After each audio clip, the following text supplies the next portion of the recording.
보물상자. 옛날 작은 고을에 한 관리가 있었습니다.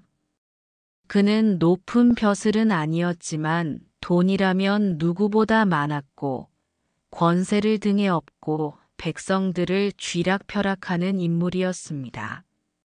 하지만 부를 쌓으면 쌓을수록 더 큰 욕심이 생겼고 그의 마음은 불안한 마음과 초조함에 사로잡혀 있었습니다. 밤이면 괜히 뒤척였고 좋은 음식을 먹어도 목이 메는 듯 했습니다. 나는 가진 것이 이렇게 많은데 어찌 매일 불안한 것인가? 그는 답을 찾지 못했습니다.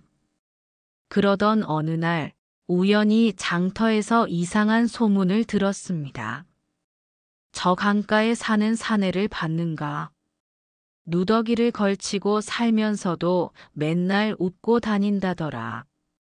그는 귀를 기울였습니다. 가진 게 없는 자가 무슨 이유로 웃을 수 있단 말인가?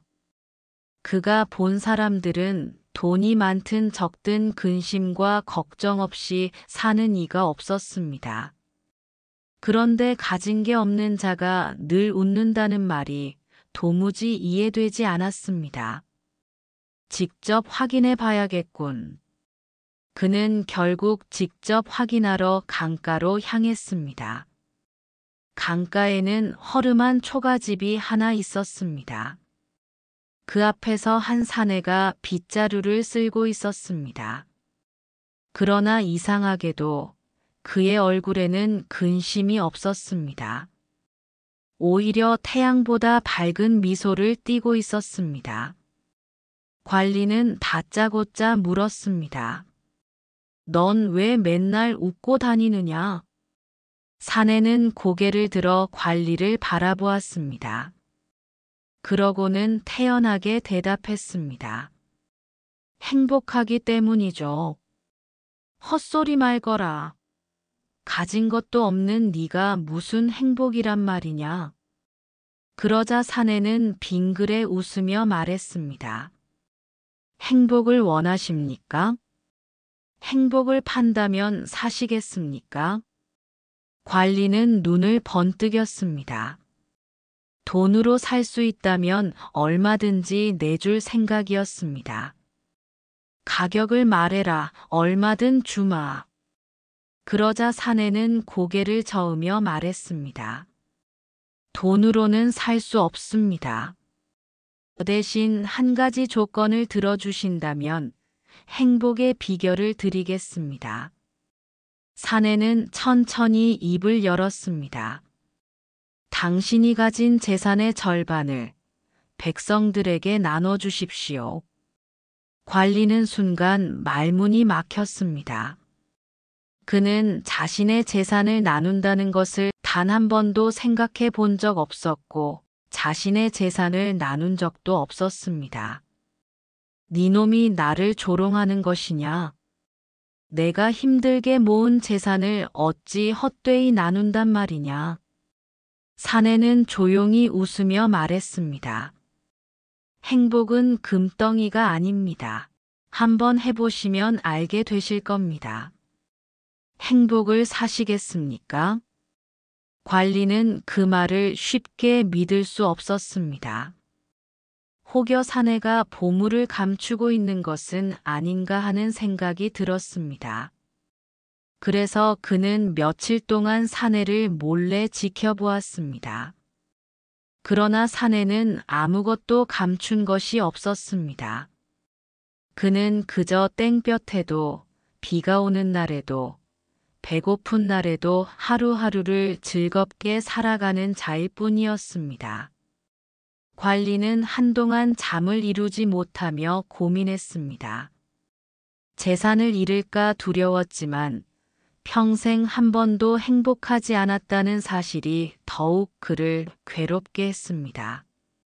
결국 그는 사내의 말을 믿어보기로 결심했습니다. 한번 시험해보자. 다음 날부터 관리는 자신의 재산을 조금씩 백성들에게 나누어 주었습니다.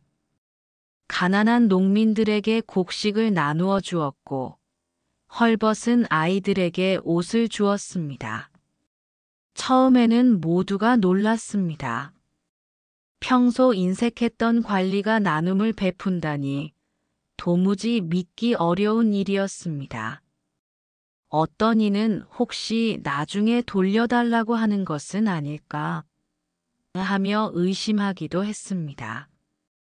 그러나 시간이 지나면서 마을 사람들은 진심으로 관리에게 감사의 인사를 보내기 시작했습니다. 정말 감사합니다, 관리님. 이제 우리 아이들도 굶지 않아도 됩니다. 그 순간 관리는 깨달았습니다. 아, 이것이 행복이구나. 그제야 그의 마음속에서 항상 허전했던 감정이 사라지고 있었습니다. 그리고 그는 놀라운 사실을 깨달았습니다. 재산이 줄었음에도 자신은 전혀 불행하지 않다는 것이었습니다. 오히려 그는 평생 처음으로 마음의 평온을 느끼고 있었습니다. 그러나 한 번은 과거의 탐욕이 다시 그의 마음을 흔들었습니다. 내가 이렇게 베풀어도 괜찮을까? 그는 다시 곡식을 걷어들일까 고민했습니다. 그러나 그 순간 마을 사람들이 환한 얼굴로 행복해하는 모습이 눈에 들어왔습니다. 그는 다시 한번 깨달았습니다. 행복은 돈이 아니라 나눔에서 온다는 것을. 이날 이후 관리는 완전히 다른 사람이 되었습니다. 그는 여전히 부유했지만 자신의 부를 백성들과 함께 나누는 사람이 되었습니다. 며칠 뒤 사내와 관리는 다시 만나게 됐습니다. 이제 당신은 행복을 사셨군요. 그 말을 들은 관리는 조용히 웃으며 마을을 바라보았습니다. 그의 마을에는 희희낙낙 기쁨과 즐거움이 가득 넘쳐 흘렀습니다. 그제야 그는 완전히 깨달았습니다. 행복은 내가 쌓아두는 것이 아니라 나누는 것이었구나. 그날 이후 그는 고을에서 가장 존경받는 관리가 되었습니다. 그가 다스리는 고을은 언제나 따뜻한 정과 웃음이 넘치는 곳이 되었다고 합니다. 이 이야기는 희희낙낙이라는 고사성어의 의미를 잘 보여줍니다. 희희는 기쁜 마음으로 웃는 것, 낙낙은 즐거움을 만끽하는 것, 진정한 행복은 물질이 아니라 마음속에서 피어나는 것이며 나누고 베풀 때 가장 큰 기쁨을 얻을 수 있다는 사실을